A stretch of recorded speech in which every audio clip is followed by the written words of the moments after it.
کبھی درپیش جو کوئی مسئلہ پوچھ حاضر ہوں ہم ان کی بارگاہ۔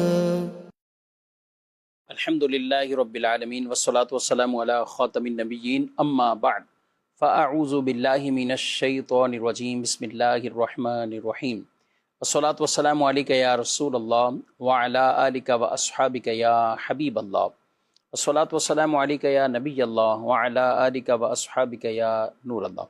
مدنی چینل کے ناظرین، پروگرام دارالافتاء اہل سنت میں آپ کو خوش آمدید کہتے ہیں۔ اللہ رب العالمین ہم سب کو دین اسلام کے احکامات سیکھ کر سمجھ کر ان پر عمل پیرا ہونے کی توفیق عطا فرمائے۔ ہمارے پیارے رسول صلی اللہ تعالی علیہ وآلہ وسلم کا فرمان عظمت علی شان ہے، زینوا مجالسکم بالصلاۃ علیہ فإن صلاتکم علیہ نور لکم یوم القیامہ۔ اپنی مجلسوں کو مجھ پر درود پڑھ کر آراستہ کرو، خوبصورت بنا لو، تمہارا مجھ پر درود پڑھنا قیامت کے دن تمہارے لیے نور ہوگا۔ صلو علی الحبیب صلی اللہ تعالی علی محمد صلی اللہ علیہ وآلہ وسلم، صلاۃ و سلام علیک یا سیدی یا رسول اللہ وعلی آلک و اصحابک یا سیدی یا حبیب اللہ۔ ناظرین کرام، اس پروگرام میں بطور خاص سوال جواب کی صورت میں علم دین کی باتیں ہوتی ہیں، احکامات شریعت آپ تک پہنچائے جاتے ہیں۔ تو اول تاخیر ہمارے ساتھ پروگرام میں شامل رہیں گے تو انشاءاللہ سیکھنے کو بھی ملے گا، اور وہ احکامات بالخصوص جن کے بارے میں ہم جاننا چاہتے ہیں۔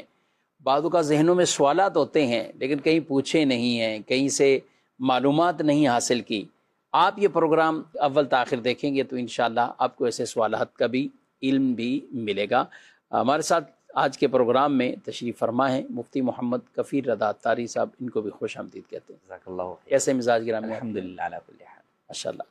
ہمارے پاس کچھ ویڈیو سوالات ہیں تو ہم پہلے بڑھتے ہیں اپنے ناظرین کے ان سوالات کی طرف۔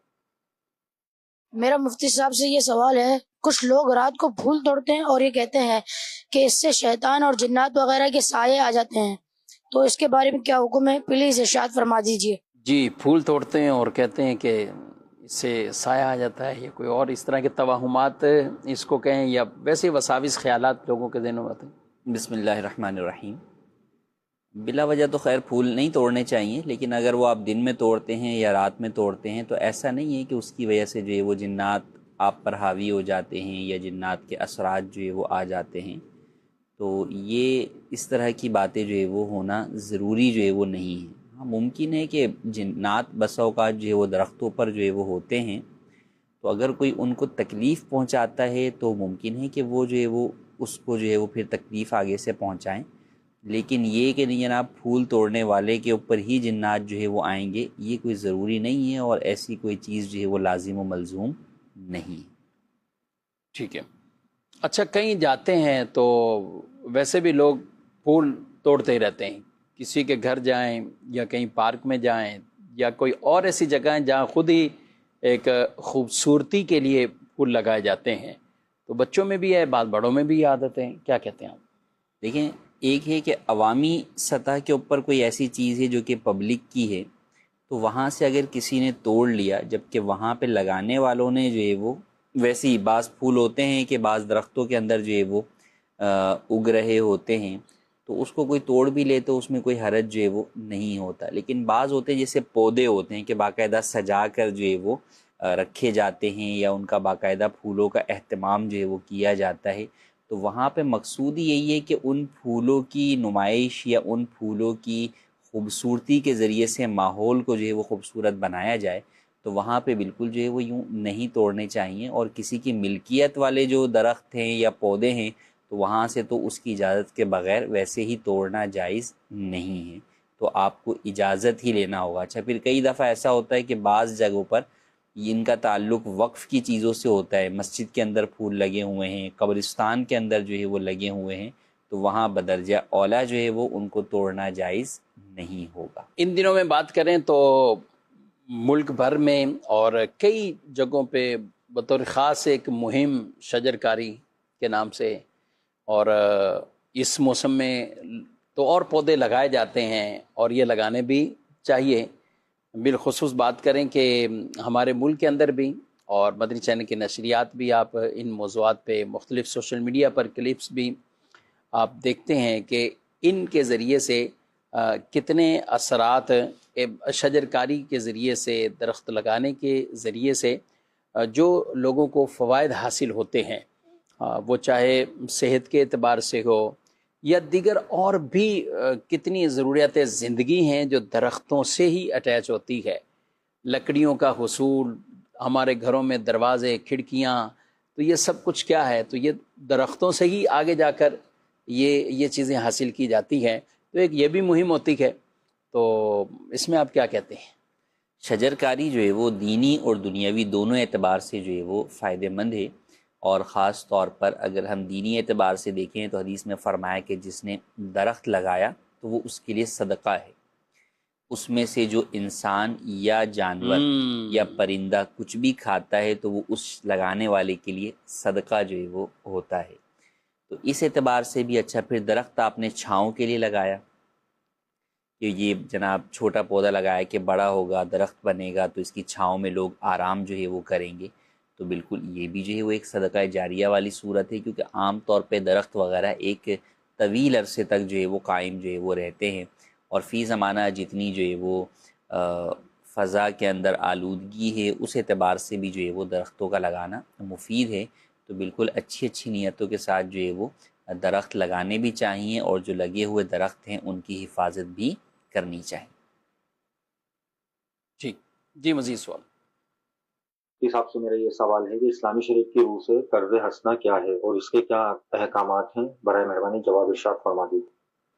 جی، قرض حسنہ، جی بڑا کامن جو ہے وہ ورڈ ہے، لوگ جو ہے وہ مختلف اعتبار سے جو ہے وہ اس کو استعمال کرتے ہیں۔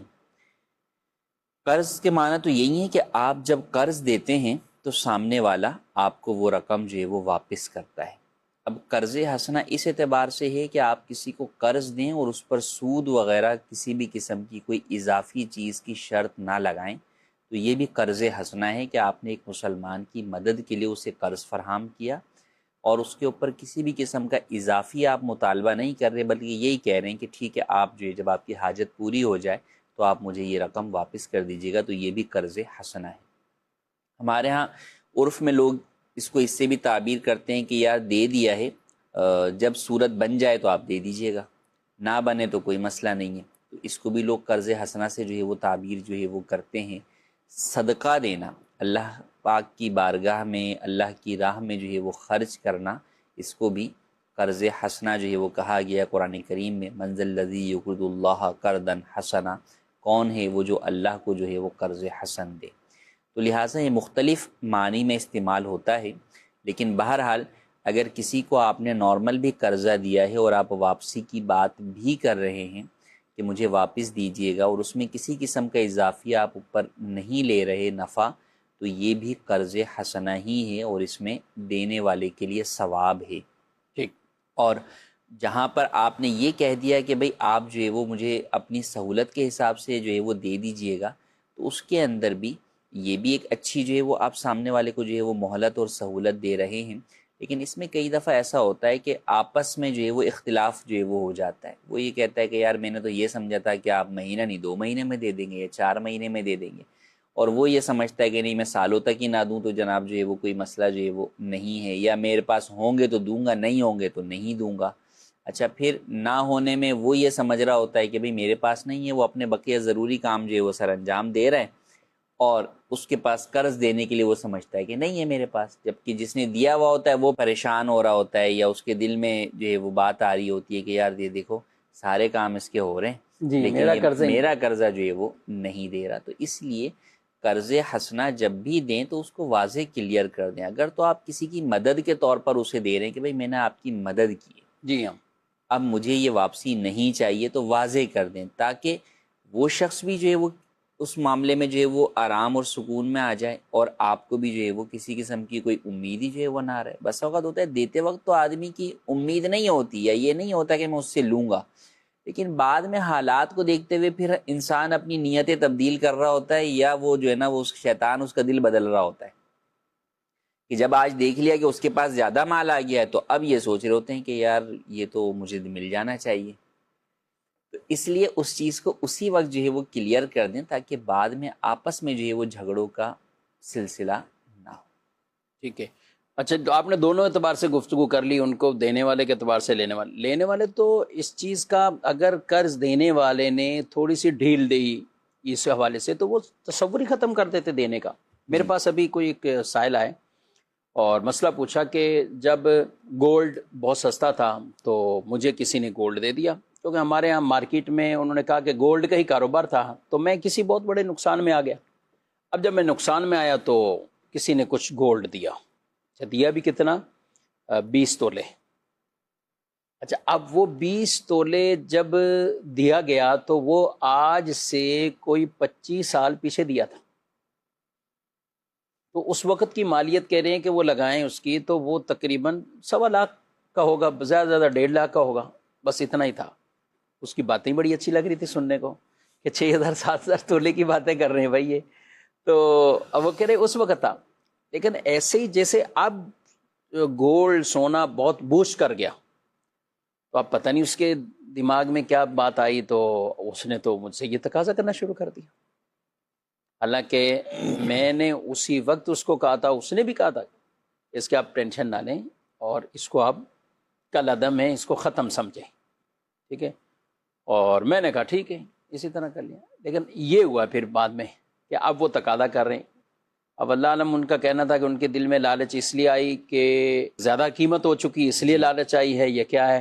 کیونکہ آج سے پہلے انہوں نے تذکرے نہیں کیے اس چیز کے. تذکرہ یہ ہوتا تھا لینا دینا. جی، اصل یہی ہے کہ جملے اس طرح کے لوگ جو ہے وہ کہتے ہیں ٹینشن نہیں لیں، ٹینشن نہیں لینا. اب اس سے کیا مطلب ہے کہ ٹینشن بھئی جو ہے وہ آپ کو واپسی دینا ہے میں نے یا نہیں دینا. اچھا، اسی طرح کے معاملات، یہ تو ایک کاروباری معاملات میں بھی بس اوقات لوگ اس طرح جو ہے وہ کہہ دیتے ہیں. گھر کے اندر ہوتا ہے کہ بہن بھائیوں نے آپس میں جو ہے وہ گھر بناتے وقت کسی نے قرضہ جو ہے وہ دیا، سونا جو ہے وہ دیا، یا پیسے جو ہے وہ دیے، یا کوئی اور چیز جو ہے وہ دی. تو وہ پھر یہی ہوتا ہے کہ بعد میں جب بہت زیادہ جو ہے وہ اس چیز کی قیمت بڑھ جاتی ہے، یا یوں لگتا ہے، نظر آتا ہے کہ یار سامنے والے کے پاس تو مال ہے، تو پھر وہ لگ رہا ہوتا ہے کہ یار جب سامنے والے کے پاس مال ہے تو پھر میرا مال اس کے پاس کیوں جو ہے وہ پڑا رہا، میں نے تو اس وقت دیا تھا جب یہ جو ہے وہ تنگ دست تھا یا حاجت مند تھا. تو یوں اس طرح کی چیزوں کو سامنے رکھتے ہوئے جو ہے وہ کئی دفعہ خود ہمارا اپنا دل بھی یعنی ضمیر بھی اس چیز کے اوپر سوچ رہا ہوتا ہے کہ نہیں یار دیتے وقت تو یہ نیت نہیں تھی، لیکن شیطان پھر اس کے مختلف ہیلے بہانے جو ہے وہ کر رہا ہوتا ہے. تو اس لیے یوں مبہم چیزوں میں رکھنا ہی نہیں چاہیے، بلکہ آپ کو اس چیز کو باقاعدہ متعین کر دینا چاہیے کہ بھئی یہ چیز آپ سے لی ہے، یہ بطور قرض ہے، اور یہ جناب جو ہے وہ میں آپ کو واپس کروں گا. اب یہ جیسے یہ تو ایک سونے کی آپ نے مثال دی. اب عام طور پہ اس کے برعکس کیا ہوتا ہے کہ بہن نے یا بیوی نے یا کسی نے بھی اپنا زیور بیچ کر پیسے دیے. صحیح. اب ان کے ذہن میں یہی ہوتا ہے کہ بھئی ہم نے زیور بیچا تھا تو ہمیں زیور ہی جو ہے وہ چاہیے. اب 20-25 سال کے بعد وہ کہتے ہیں ہم نے تو جناب 5 تولے زیور بیچا تھا، اب آپ 5 تولے زیور کے پیسے دیجیے. حالانکہ دیے اس شخص کو جو ہے وہ زیور نہیں تھا یا سونا نہیں دیا تھا، اس کو دیا پیسہ ہی تھا.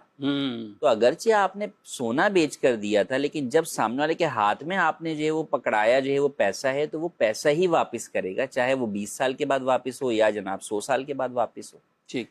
اب اس کو آپ سونے سے کمپیئر جو ہے وہ نہیں کر سکتے. یعنی وہ ریٹ آپ یہ نہیں کر سکتے. یہ نہیں آپ کے جناب اس وقت سونا یہ کہ دیا ہی سونا تھا، یعنی بھائی آیا گھر پہ، اب بہن ان کو دے دے، اور اسی طرح شوہر نے بیوی سے کہا. جی، اول تو امید نہیں ہوتی، بہت کم ہوتا ہے، لیکن بعض بیویاں اعتماد میں آگے دے بھی دیں. تو اب وہ تو کہتی ہیں میں نے آپ کو 4 تولے 5 تولے، یہ میرے پر رسیدیں پڑی ہوئی ہیں، شادی کا میرا اتنا زیور تھا، فلاں فلاں فلاں تھا، تو یہ دیا ہے. جب زیور کی بات آتی ہے تو پھر اس میں وہی ہے کہ جب دیکھیں آپ سونا قرض دیں گے اور قرض کے شرعی اصول پائے جائیں گے. اب شرعی اصول قرض میں کیا ہے کہ آپ مثلی چیز کا قرض دے سکتے ہیں.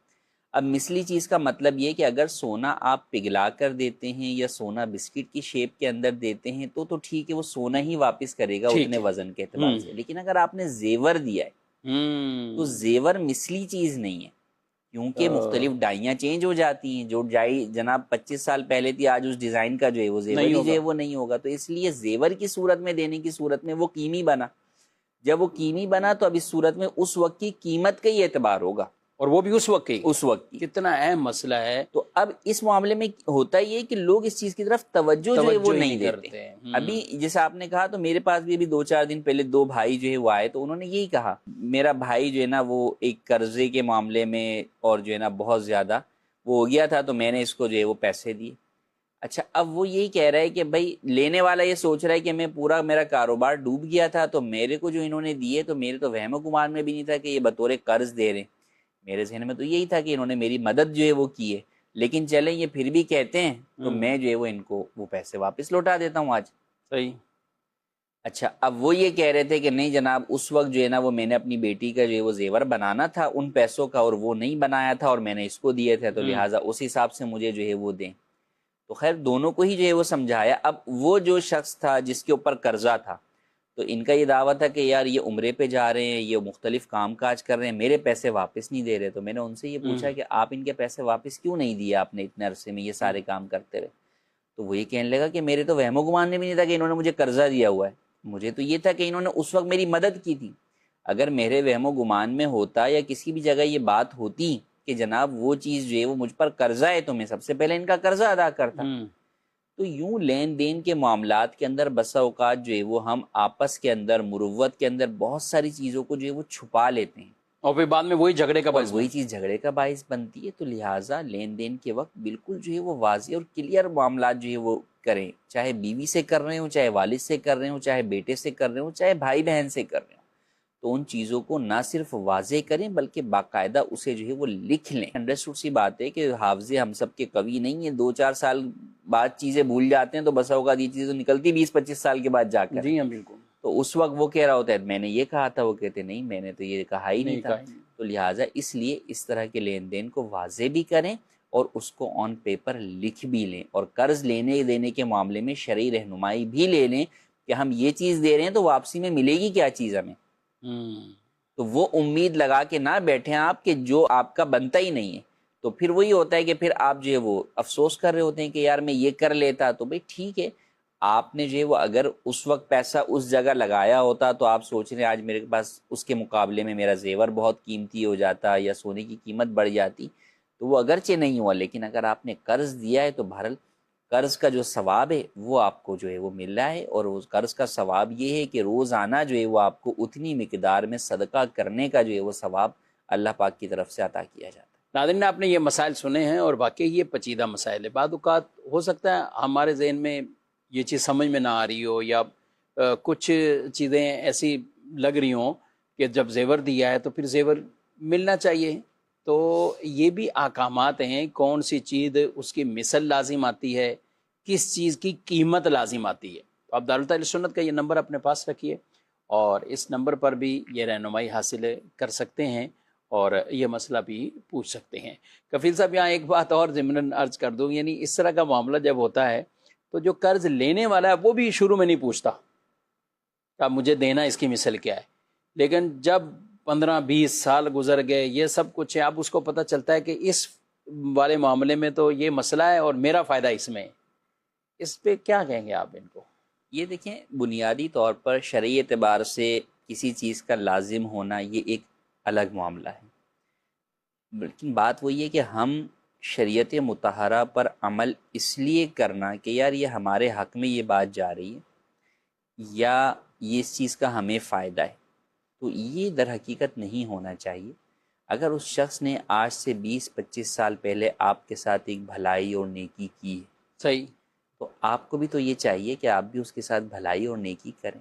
ٹھیک ہے، اگرچہ شرعاً لازم یہی ہے کہ آپ جو ہے وہ اتنی ہی چیز واپس کریں، صحیح، لیکن جب طے ہی نہیں ہے، کوئی اوپر کی طے ہی نہیں ہے، ایسی چیز اس وقت ہوئی آپ کے ساتھ. جب واجب اور لازم کے علاوہ جو ہے وہ اخلاق، مروت، احسان، یہ تمام چیزیں بھی تو دین اسلام کی تعلیمات میں ہی ہے نا. تو یوں آپ کو چاہیے کہ آپ ان کے ساتھ حسن سلوک کریں. اگر آپ کی بہن نے ایسا دیا ہے یا آپ کے جو ہے وہ بیوی نے آپ کے ساتھ جو ہے وہ یہ احسان کیا ہے. اچھا پھر ہوتا بھی یہی ہے کہ ہمارے ہاں بات اس وقت خراب ہوتی ہے جب تعلقات بگڑ جاتے.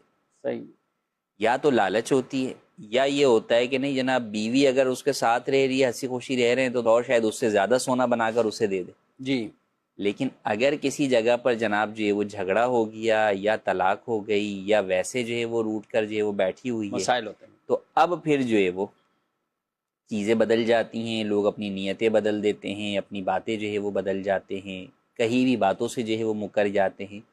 تو لہٰذا اس بات کو پیش نظر رکھنا چاہیے کہ اگر ہمارے ساتھ کسی نے ہمارے مشکل وقت پہ ساتھ دیا ہے تو ہمیں بھی آج اس کے ساتھ جو ہے وہ احسان اور حسن سلوک کرتے ہوئے اس کے ساتھ بھلائی کرنی چاہیے۔ ٹھیک، مزید سوال۔ مفتی صاحب سے میرا یہ سوال ہے، جانور لڑوانا اور ان کا تماشا دیکھنا کیسا؟ برائے کرم جواب ارشاد فرما دیں۔ جی دیکھیں، جانور کوئی بھی جاندار چیز ہے، اس کو اگر آپ جو ہے وہ لڑاتے ہیں تو انڈرسٹوڈ سی بات ہے کہ دو جاندار چیزیں جب آپس میں لڑتی ہیں تو انہیں جو ہے وہ تکلیف پہنچتی ہے، اور ایسا کرنا جو ہے وہ جائز نہیں ہے۔ جانوروں کے اوپر بھی دین اسلام کی تعلیمات جانوروں سے متعلق یہی ہیں کہ ہم ان کے ساتھ نرمی اور حسن سلوک والے معاملات کریں، ہرگز ان کے اوپر ظلم نہ کریں۔ کئی احادیث طیبہ کے اندر ہمیں یہ ملتا ہے کہ ایک عورت جو ہے وہ ایک بلی کی وجہ سے جو ہے وہ جہنم میں گئی، کہ اس نے بلی کو باندھ رکھا تھا، نہ اسے جو ہے وہ خود دانہ دیتی تھی، کھانے پینے کو کچھ دیتی تھی، نہ ہی اس کو چھوڑتی تھی کہ وہ خود جا کر بلی اپنے لیے غذا کا اہتمام کر لے۔ تو لہٰذا جانوروں کو لڑانا، وہ چاہے مرغے لڑائیں، وہ چاہے کتے لڑائیں، چاہے جو ہے وہ بکرے لڑائیں، کسی بھی قسم کے جانور کو لڑانا جو ہے وہ جائز نہیں ہے۔ اور چونکہ یہ عمل جو ہے وہ ظلم پر مشتمل ہے، تو ظلم پر مشتمل اس عمل کو دیکھنا، اس کا تماشا بنانا، یا جناب جو ہے وہ اس کے اوپر پیسے لینا، یا بغیر پیسوں کے بھی جو ہے وہ دیکھنا، یہ جو ہے وہ اس گناہ کے اندر شرکت کرنے والی بات ہے۔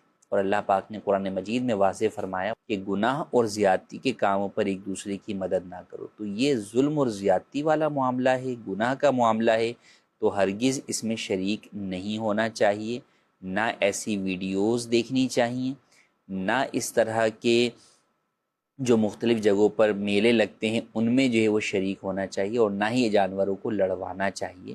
کہ بہرحال جانور پر ظلم کرنا انسان پر ظلم کرنے سے زیادہ برا ہے، کیونکہ انسان پر اگر آپ سے ظلم ہوتا ہے تو وہ تو چلیں کسی دوسرے انسان کو اپنی شکایت کر دیتا ہے، لیکن جانور تو کسی سے شکایت نہیں کرے گا سوائے رب العالمین کے۔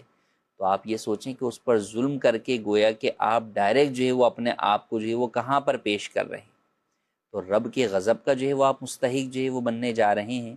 تو ہرگز جو ہے وہ ایسا نہیں کرنا چاہیے۔ اچھا، ایک تو جانور دوسرے جانور سے ٹکرا رہا ہے، اس سے زخمی ہو رہے ہیں، اور دوسرا جس کا کمزور ہے یا نہیں صحیح مقابلہ کر پا رہا، تو یہ لوگ بھی الگ ڈنڈے برساتے ہیں مختلف جانوروں کے اعتبار سے، اور ان کے اوپر یہ ایک الگ ظلم الگ سے جو ہے وہ ظلم کرتے ہیں۔ بلکہ جو اس فیلڈ میں ہوتے ہیں وہ تو پھر اس طرح کے جانوروں کو ان چیزوں کی یا مقابلے کی تیاری کے لیے بھوکا بھی رکھتے ہیں، ٹھیک ہے، اور اس کے علاوہ انہیں اور تکالیف بھی جو ہے وہ دیتے ہیں، بلکہ اگر وہ ہار کے آ جائیں تو بسا اوقات انہیں جو ہے وہ مار بھی جو ہے وہ دیتے ہیں۔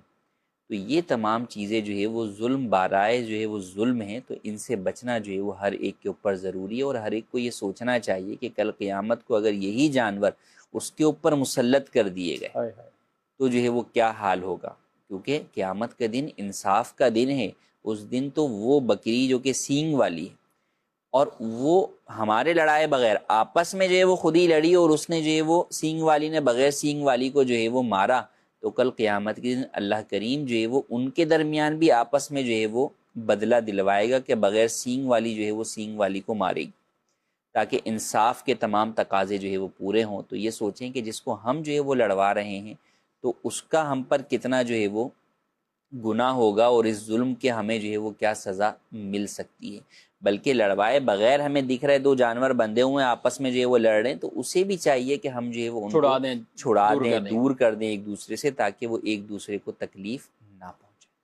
سنن ابو داؤد شریف میں اور دیگر کتب میں حدیث موجود ہے، نہا رسول اللہ صلی اللہ علیہ وسلم عن التحریش بین البہائم، جانوروں کے مابین ان کی لڑائی کروانے، ان سے منع کیا۔ اب کفیل صاحب اس کی جو تحریش دے گا تو اس کی شرح یہی بیان فرمائی کہ آپس میں انہیں ابھارنا، لڑائی پر ابھارنا اور شے دینا کہ جس کی وجہ سے وہ لڑیں آپس میں لڑیں۔ اچھا، یا تو خالص اس کے اوپر تو حدیث ہے، یعنی اس زمانے سے باقاعدہ اس کی ممانت آپ صلی اللہ علیہ وسلم نے یہ فرمائی۔ اب معاذ اللہ پورے پورے میلے، پھر ان کی واہ واہ اور میوزک، ڈھول ڈھمکے، اور کیا پتہ نہیں اس طرح کے معاملات اس میں ہوتے ہیں، اور پھر ساتھ ساتھ پیسے بھی کھیلے جاتے ہیں، جوا بھی کھیلا اس میں اس کے ساتھ ساتھ آ گیا کہ اس کے اوپر اتنا، جہاں دیگر کھیلوں کے اندر جوا صرف خاص لوگ نہیں لگا رہے، کھیلنے والے نہیں لگا رہے، لوگ آپس میں ہی لگا رہے ہوتے ہیں، فلاں ٹیم جیتنی ہے، فلاں ٹیم جیتنی ہے، وہ آپس میں ہی کھیلے، اس سے کھیلنے والوں کو کوئی تعلق ہی نہیں ہے، لیکن وہ جوے لگا رہے ہیں۔ ویسے جانوروں کے بھی اندر اسی طرح لوگ جوے لگاتے ہیں اس کے اوپر، فلاں کا گھوڑا ایسا ہے، وہ دوڑ کے اعتبار سے یا نیزہ بازی کے اعتبار سے، ٹھیک ہے، ہم ہر چیز کو یا دوڑ کو یا دیگر کئی چیزوں کو ہم شریعت کی روح سے دیکھیں تو وہ بعض چیزوں میں تو گنجائش نکلتی بھی ہو، لیکن یہ جو جوا بیچ میں شروع ہو گیا، پھر یہ لڑائی کی تو گنجائش ہی نہیں کہ جانوروں کو لڑا کے ہم کہیں کہ کوئی گنجائش اس میں نکل رہی ہے، تو اس میں یہ جوے کھیلنا کیا کہتے ہیں آپ؟ دیکھیں، جوا جو ہے وہ حرام ہے، اور قرآن کریم میں اس کو جو ہے وہ شیطان کے اعمال میں سے جو ہے وہ کہا گیا ہے۔ تو جوا یہ کئی چیزوں کے اندر جو ہے وہ شامل ہو جاتا ہے، تو اس اعتبار سے بھی، یعنی اگر سے فقط اس گناہ کو ہم دیکھیں تو یہ کئی گناہوں پر مشتمل ہے۔ سب سے پہلے ظلم کے اوپر، پھر ظلم بھی جانور کے اوپر، پھر اس کے اندر ظلم دو طرح سے کہ وہ دو جانور کا آپس میں جو ہے وہ لڑانے پر ظلم، دوسرا ان کا اپنا جو ہے وہ ان جانوروں کو بھوکا رکھنے یا ان جانوروں پر ظلم کرنا کہ تم جو ہے وہ جا کے یہ مقابلہ جو ہے وہ لڑو، پھر تیسرا اس کے اندر جو ہے وہ جوا کا جو ہے وہ کھیل کا شامل ہونا، یہ جو ہے وہ اس کے اوپر مزید جو ہے وہ گناہ در گناہ جو ہے وہ جمع ہے، بلکہ یوں سمجھے کہ گناہوں کا ایک مجموعہ جو ہے وہ یہ ہوتا ہے، اور یہ تمام گناہ تقریباً جو ہے وہ کبیرہ اور حرام گناہ ہیں، تو لہٰذا اس سے بچنا جو ہے وہ بے حد ضروری۔ جی مزید سوال۔ میں نیو کراچی گارمنٹس سے میرا تعلق ہے۔ اچھا، میرا سوال مفتی صاحب سے یہ ہے کہ ماہ سفر میں نمازوں کا یا کوئی وظائف کا حدیث مبارکہ سے ثابت ہے، اس کا بھی جواب مجھے ارشاد فرما دیں، بہت شکریہ۔ جی، سفر کے حوالے سے سوالات تو اس طرح کے شروع میں بھی آتے ہیں، آخر میں بھی آتے رہتے ہیں، تو یہ جو پوچھنا چاہتے ہیں کہ خاص کچھ وظائف کے اعتبار سے، کچھ نمازوں کے اعتبار سے۔ دیکھیں، ماہ سفر بھی عام مہینوں کی طرح ہے، یوں تو ہر مہینے کے کچھ نہ کچھ نوافل جو ہے وہ کتب کے اندر جو ہے وہ مروی ہوئے، لیکن خاص طور پہ ماہ سفر سے متعلق جو کئی لوگوں نے اس طرح کی روایات یا نوافل یا چیزیں بیان کی ہیں کہ جناب اس مہینے میں بلائیں نازل ہوتی ہیں تو ان سے بچنے کے لیے یہ وظائف پڑھیں یا ان سے بچنے کے لیے یہ نوافل پڑھیں، تو وہ درست نہیں ہے، کیونکہ جو اس کا بنیادی کانسیپٹ ہے کہ بلائیں نازل ہوتی ہیں وہی درست نہیں ہے، کہ حدیث پاک میں فرما دیا کہ ولا سفر، سفر میں کوئی نحوست نہیں ہے، تو لہٰذا جب وہ نحوست ہی نہیں ہے تو پھر اس سے بچنے کے لیے نہیں ہے۔ ہاں، ویسے ہر مہینے کے جو ہے وہ جناب جیسے روزے ہیں، ایام 20 کے روزے رکھے جاتے ہیں، تو وہ روزے ماہ سفر میں بھی جو ہے وہ رکھے جائیں گے۔ یوں کوئی نوافل ہیں جس طرح محرم کے ہیں، سفر کے ہیں، ربیع الاول کے نوافل ہیں، تو یوں اگر تمام مہینوں کے جس طرح نوافل ہیں تو وہ نوافل بھی جو ہے وہ پڑھے جا سکتے ہیں، لیکن خاص بلاؤں کے نزول کا کانسیپٹ رکھنا، نظریہ رکھنا، اور پھر اس سے بچنے کے لیے اس طرح کے جو نوافل مختلف بعض جگہوں پر بعض کتابوں میں آئے، تو وہ جو ہے وہ درست نہیں ہیں اور وہ ثابت شدہ بھی نہیں۔ ٹھیک جی، مزید۔ مفتی صاحب، میرا سوال یہ ہے کہ کاروبار میں اسلامکلی لحاظ سے ہم لوگ کتنا بینیفٹ رکھ سکتے ہیں، اپنا کتنے پرسنٹیج رکھ سکتے ہیں جس سے ہم دنیاوی مسئلے مسائل میں نہ پڑیں؟ جی، کاروبار میں کتنا بینیفٹ؟ دیکھیں، کاروبار کے اندر جو نفع رکھنا ہے اس کے اندر بنیادی چیز یہ ہے کہ آپ جھوٹ نہ بولیں، دھوکہ نہ دیں آپ، تو اس صورت کے اندر اور قانونی طور پر کوئی پابندی آپ کے اوپر جو ہے وہ نہ ہو تو آپ جتنا چاہیں نفع رکھ سکتے ہیں۔ البتہ نفع میں ایک یہ پہلو ہے کہ بھئی نفع کتنا رکھ سکتے ہیں، کتنا نہیں رکھ سکتے، تو اس اعتبار سے تو یہ ہے کہ آپ جو ہے وہ نفع رکھ سکتے ہیں۔ اچھا، نفع ڈسکلوز کرنا یہ بھی ضروری نہیں ہے، مگر جھوٹ نہ بولیں۔ اگر آپ یہ کہہ رہے ہیں کہ بھئی مجھے یہ چیز پڑی ہی اتنے کی ہے، حالانکہ وہ چیز اتنے کی نہیں پڑی، تو آپ کا یہ بات بولنا جو ہے وہ جھوٹ ہو جائے گا، تو یہ جائز نہیں ہے۔ آپ ویسے کسی کو نہ بتائیں آپ اس کے اندر 100 روپے نفع رکھ رہے ہیں یا 1000 روپے نفع رکھ رہے ہیں، تو اس میں بتانا آپ پر ضروری نہیں ہے کہ میں اتنا نفع جو ہے وہ رکھ رہا ہوں۔ ہاں، البتہ نفع رکھنے کے اندر اس بات کو دیکھنا چاہیے کہ خاص کر وہ چیزیں جو کہ غذائی اشیاء ہیں، ضروری خورد و نوش کی جو ہے وہ چیزیں ہیں، ان کے اندر نفع ایک مناسب رکھنا چاہیے، سامنے والے مسلمانوں کا خیال کرتے ہوئے اور ان کے ساتھ بھلائی کرتے ہوئے۔ اس میں در حقیقت دونوں طرف بھلائی ہے، خود تاجر کے لیے بھی بھلائی ہے کہ کم نفع رکھنے والے تاجر کا کاروبار جو ہے وہ اچھا چلتا ہے، لوگ جو ہے وہ اس سے زیادہ جو ہے وہ مال جو ہے وہ خریدتے ہیں، تو وہ کم نفع رکھ کر بھی اتنا زیادہ کما لیتا ہے کہ وہ بسا اوقات بعض زیادہ نفع رکھنے والوں سے جو ہے وہ اچھا کما لیتا ہے۔ ٹھیک۔ اور دوسری طرف اپنے مسلمان بھائی کے ساتھ اچھی نیت کے ساتھ جو ہے وہ خیر خواہی بھی ہے کہ اگرچہ آپ کا مال ہے لیکن جب آپ سامنے والے کو یہ اس طور پر جو ہے وہ بیچتے ہیں کہ یار اس کی ضرورت ہے، عام لوگوں کو جو ہے وہ اس کی ضرورت ہے، تو لہٰذا جو ہے وہ میں اس کو جو ہے وہ ایک مناسب نفع رکھ کر جو ہے وہ بیچوں تاکہ اس کی بھی دسترس میں آ جائے، وہ غریب آدمی بھی جو ہے وہ اس چیز کو جو ہے وہ خرید کر اپنا جو ہے وہ گھر کا چولہا جو ہے وہ جلا سکے، تو یوں اچھی نیت کے ساتھ ایک مناسب نفع رکھنا، زائد نفع نہ رکھنا، تو یہ جو ہے وہ طریقہ اختیار کرنا چاہیے، اور یہ پسندیدہ بھی ہے۔ جی۔ اور پھر اگر ایسی چیزوں پر قانونی طور پر بھی تقاضے ایسے ہوتے ہیں کہ ان پہ پکڑ دکڑ یا کئی چیزوں میں ایسا ہوتا ہے کہ بھئی ان کی ریٹ لسٹ جو ہے وہ ہوتی ہے، جیسے عام طور پہ ہم دیکھتے ہیں ہمارے یہاں کئی چیزوں کی ریٹ لسٹ جو ہے وہ جاری ہوتی ہے، چینی ہے، گوشت آٹا ہے، مارکیٹ کر لیں، گوشت فروٹس مارکیٹ کی کر لیں، اپنی چینی ہے، کر اچھا لیں۔ اسی طرح انڈے کے الگ ریٹس جو ہے وہ جاری ہوتے ہیں دیگر۔ تو اب انڈرسٹوڈ سی بات ہے، جو ریٹ لسٹ گورنمنٹ کی جاری اب کوئی اس سے ہٹ کر بیچے گا تو اولاً تو کوئی لے گا نہیں، دوسرا یہ کہ جب اگر وہ اس طرح بلیک میں یا کسی بھی طریقے سے بیچتا ہے تو اس کے اوپر قانونی طور پر بھی جو ہے وہ گرفت ہوتی ہے، تو لہٰذا جہاں پر قانونی اعتبار سے ریٹ لسٹ کی پابندی ضروری ہوتی ہے تو وہاں پر آپ کو جو ہے وہ اس کی پابندی کرنا بھی ضروری ہے۔ مزید سوال۔ مفتی صاحب سے میرا یہ سوال ہے، 99 ناموں کے علاوہ بھی اللہ پاک کے صفاتی نام ہیں؟ جی ہاں، اللہ کریم کے جو ہے وہ صفاتی نام بے شمار ہیں اور بہت سارے ہیں، تو یہ تو ایک حدیث مبارکہ کے اندر 99 صفاتی نام بیان کیے گئے، تو عام طور پر وہ جو ہے وہ ذکر کیے جاتے ہیں، لیکن اس کے علاوہ بھی کتب کے اندر بے شمار جو ہے وہ اللہ کریم کے جو ہے وہ صفاتی نام جو ہے وہ ذکر کیے گئے ہیں اور وہ کتب احادیث کے اندر بھی جو ہے وہ موجود ہے۔ اور خاص طور پر ان ناموں کی یہ اسماء الحسنہ 100 کی بطور خاص فضیلتوں کو بھی بیان کیا گیا۔ کفیل صاحب، اس میں کتنے یعنی یہ مبارک نام ہیں؟ عام طور پہ ہم دیکھتے ہیں قرآن مجید کے شروع کے جو جلد ہے اس میں نام اور آخر کے اندر نام، اور یہ بھی ہے کہ شروع میں اللہ پاک کے نام اور آخر میں رسول اللہ صلی اللہ علیہ وسلم کے مبارک ناموں کو ذکر کیا جاتا ہے۔ تو اس میں حدیث پاک میں یہ ارشاد فرمایا گیا کہ ان کے وسیلے سے دعا کرنے سے دعا قبول ہوتی، جس نے انہیں یاد کیا وہ جنت میں داخل ہو، یعنی 100 میں سے ایک کم 99 نام، تو ان کی بطور خاص فضیلت ہے، لیکن نام بہرحال بے شمار نام ہیں، اور کئیوں نے اس کے عدد کو 500 تک کا بیان فرمایا کہ یہ 500 اللہ پاک کے نام ہے، اور یہ بھی کوئی خاص متعین طور پر نہیں بلکہ جو وہ شمار کر سکے۔ بہرحال جو مشہور ہیں، جو روایت میں جن کی فضیلت ہے وہ تو یہ ہمارے سامنے ہیں، تو ان کو یاد بھی کریں، ان کے وسیلے سے دعا بھی کریں تو انشاءاللہ برکتیں نصیب ہوگی۔ مزید سوال۔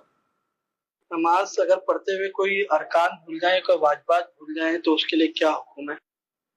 جی، نماز میں اگر کوئی واجب آپ کا بھولے سے رہ جاتا ہے تو ایسی صورت کے اندر سجدہ سہو آپ کے اوپر جو ہے وہ لازم ہوتا ہے۔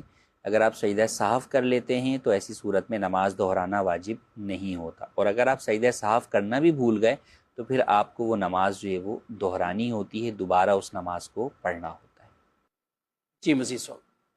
مفتی صاحب سے میرا یہ سوال ہے کہ جیسے کوئی گرافک ڈیزائننگ کرتا ہے یا کوئی اینیمیشن پروگرامنگ کرتا ہے، مطلب ویڈیو ایڈیٹنگ وغیرہ کا کام کرتا ہے، تو اس میں جو ہے غیر محرم عورتوں کی بھی جو ہے پوسٹر وغیرہ بنانے کا کہتے ہیں، کوئی بیوٹی پروڈکٹ کی جو ہے نا پوسٹر بنانے کا کہتا ہے، یا کوئی جو ہے نا کوئی ویڈیو ایڈیٹنگ میں ایڈورٹائزمنٹ ایسی ہوتی ہے لیڈیز سوٹ وغیرہ کی، تو اس میں لیڈیز کی تصویریں بھی آتی ہیں، گانے بھی ڈالنے پڑتے ہیں، تو کیا یہ کام کرنا کیسا ہے؟ آپ شرح رہنمائی فرما دیجئے۔ ویڈیو ایڈیٹنگ ہے یا پکچر ایڈیٹنگ ہے تو اگر اس کے اندر یہ ناجائز کام کرنے پڑتے ہیں، عورت کی تصویر جو ہے وہ بنانی ہے یا جو ہے وہ بے پردہ عورت کی ویڈیو پہ ایڈیٹنگ جو ہے وہ کرنی ہے، تو یہ کام کرنا جو ہے وہ جائز نہیں ہے۔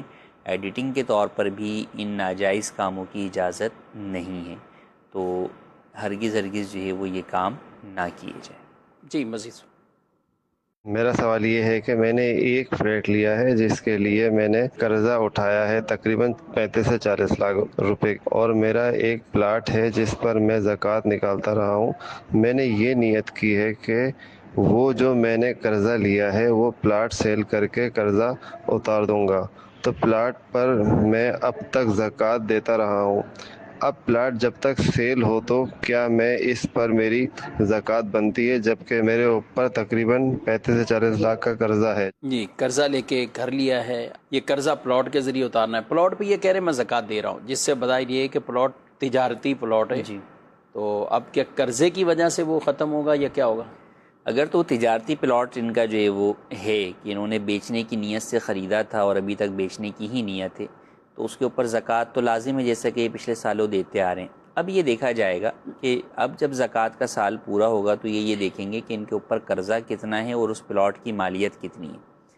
تو اگر تو قرضہ مائنس کرنے کے بعد جو اس پلاٹ کی مالیت ہے وہ اتنی نہیں بچتی کہ جو نصاب کی مقدار کو پہنچے تو اس کے اوپر زکوٰۃ لازم نہیں ہوگی. مثال کے طور پہ 40 لاکھ کا قرضہ ہے اور پلاٹ کی جو قیمت ہے وہی 40 لاکھ ہے، تو ایسی صورت کے اندر وہ مائنس ہو گئے تو پیچھے ان کے پاس اگر کوئی اور مال نہیں ہے تو زکوٰۃ لازم نہیں ہے. لیکن اگر پلاٹ کی قیمت ہے 50 لاکھ اور قرضہ ہے 40 لاکھ، تو اب 40 لاکھ مائنس کرنے کے بعد مطلب 10 لاکھ جو ہے وہ بچے ہوئے ہیں، تو اس 10 لاکھ کے اوپر پھر زکوٰۃ دینی ہوگی.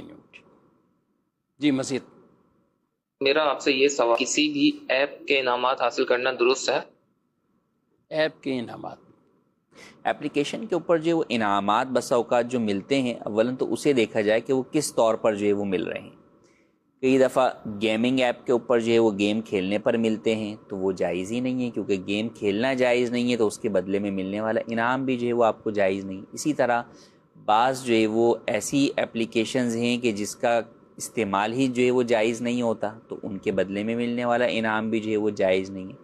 اور ایک یہ کہ آپ کو شاپنگ کی ایپ ہے جس کے اوپر آپ کوئی بھی چیز جو ہے وہ خریداری جو ہے وہ کر رہے ہیں، اب اس کے بدلے میں آپ کو جو ہے وہ کہ بھئی آپ نے اتنی پرچیزنگ کر لی ہے تو اب آپ کو اتنے ہم جو ہے وہ کوئنز دے رہے ہیں، یا آپ کو مثال کے طور پہ ڈیلیوری فری کے جو ہے وہ اتنے کوپنز جو ہے وہ آپ کو جو ہے وہ دے رہے ہیں، یا اور کوئی ڈسکاؤنٹ واؤچرز دے رہے ہیں کہ آپ نیکسٹ پرچیزنگ کریں گے تو اس کے اندر آپ اسے استعمال کر سکتے ہیں.